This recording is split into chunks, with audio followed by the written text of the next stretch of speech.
My name is Claude Fauquet, and I was until recently the director of a research project called VIRCA. VIRCA stands for Virus Resistance for Cassava in Africa. And I'm also the director of a Templeton-supported study, which is aiming at evaluating the impact, to assess the impact of the VIRCA project in the countries where we are working, which are Uganda and Kenya. So the VIRCA project has been going on for 8 years now, and we are about 3 years away from commercialization. Commercialization doesn't mean selling product, but it means providing farmers with top quality products.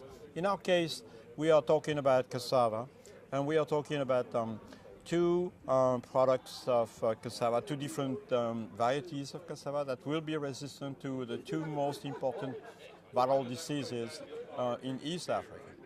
So on one end, we are working at making these products, and on the other end, with this particular Templeton project, we are assessing in parallel if there would be any sort of issues for the customers, the farmers and traders and consumers, if there would be any sort of problem for these people to adopt our product. For two reasons. The first reason is it's new product, and each time you get new product, there is always a question if people will use it. And the second issue is because these products are GM cassava, transformed cassava, will they be able to adopt these GM crops? So we are conducting this study and questioning farmers and questioning traders in the cities. The farmers are all over Uganda and Kenya, and we have selected 4 districts, and these 4 districts are representative of different ecological regions of Uganda and Kenya, where cassava is very important. And then within each district, we have selected a small number of farmers, about 100 farmers in each district. And for this, we have used other studies made separately in order to have a representative group of farmers. In the cities, Kampala and Kumasi and Busia, the major cities where there is a lot of cassava trade, we have selected 24 traders, and then we have run questionnaires.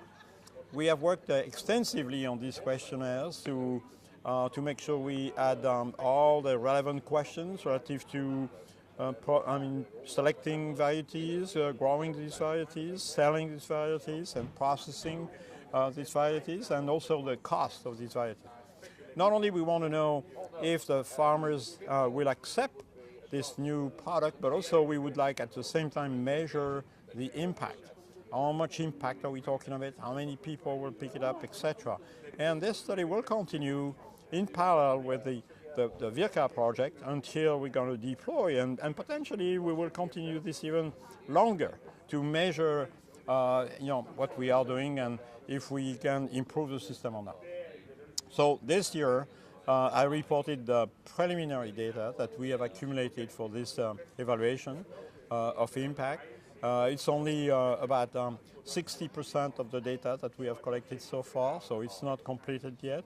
But in short, it's really amazing to see that although the sigla GM crop is not known by all the farmers, but a significant number of them, the name itself doesn't seem to raise red flags. So it seems that people are much more regarding what you are bringing, what are you talking about, and what are these products. And if you are talking about traits that are important, like virus resistance, are very important for cassava, and if you're talking about having cultivars that are suitable for farmers and consumers, then it seems that the product themselves are more important than the technology used to make this product. So that's really a fantastic discovery for cassava.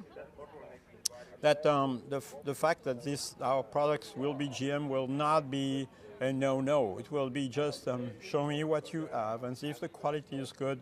Then 90% or more of the people are ready to grow them, to plant them, to grow them, and to sell them. Now, it's not a complete study. We decided not to, for example, to touch consumers in the cities because it's very far away from where we are starting.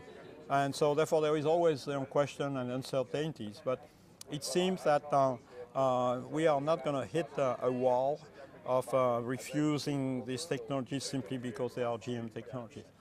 So there is a number of other questions that we are asking these different categories of people. But in short and in summary, I think it's very reassuring to discover that although most of the people know heard about GM crops, doesn't seem to frighten them. So this is very different from other places in the world, like in Europe, where the simple name is just adding fear.